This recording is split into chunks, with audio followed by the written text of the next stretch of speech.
All right, in this very last video, we are going to focus here on line 12, where we did this arithmetic in order to convert from a position in a 2x2 matrix into the correct position in a single long list. And so I'd like to go through the mathematics of that to figure out how this was determined. So I have a little bit of a doodle and an Excel sheet, which will hopefully help us a little bit.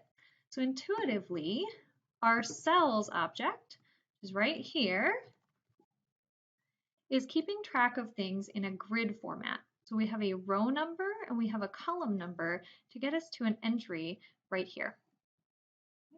And that was indexed by row R, column C.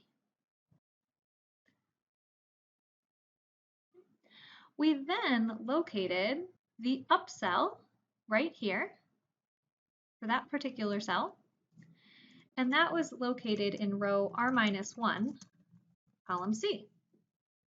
And that was a very easy arithmetic modification to make because of the way we've arranged this cells item. However, we didn't really have any control over the object, which we called entries, which was a list of 81 frame objects. But we do know that these things were put into the entries list in a particular order, where this cell was added first to the list, and then this cell was added second to the list. And so what we need to do is understand a little bit about this arrow. How do we go about, presumably all of the entries from row 1 were added first to the list, and then all of the entries from row 2 were added next to the list, and then all of the entries from row 3, etc. And understanding the order in which that happened can help us figure out mathematically how to go from row and column coordinates to a single position in this list. So for that, I want to show you this little Excel sheet. I've drawn my little 2x2 grid here, and my rows are going down the side and my columns are going across this way. So just to animate a bit how we added things to the cells object, we started up here in row 0, column 0, and then the second thing that we added, which would be in position 1 in the grid, was here. Second, third, fourth, fifth, sixth, seventh, eighth thing that we added. And once we had put 9 things into a row, we jumped back down to this cell. It was the 10th thing we entered into the 9th spot, and we can represent 9 as 9 times 1 plus 0.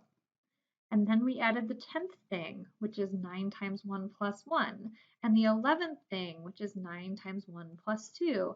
And so we notice this pattern going on in row 1, that everything can be written in this way: 9 times 1 plus whatever column I'm in.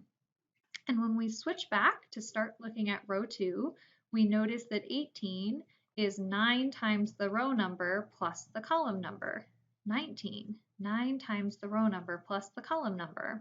And so what I would expect to happen is that if I were looking for the object that corresponds to cells at row 2, column 1, if these things were added to entries in the order in which I created them, I would expect that the entry in position 19 of the entries row would correspond to row 2, column 1.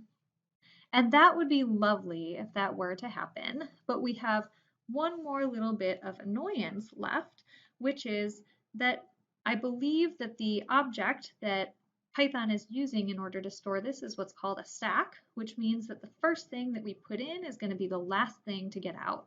So when I ran some trials in Python, I realized that the cell that I put in first is actually at the end of the entries list, and the thing that I put in last is actually at the start of the entries list.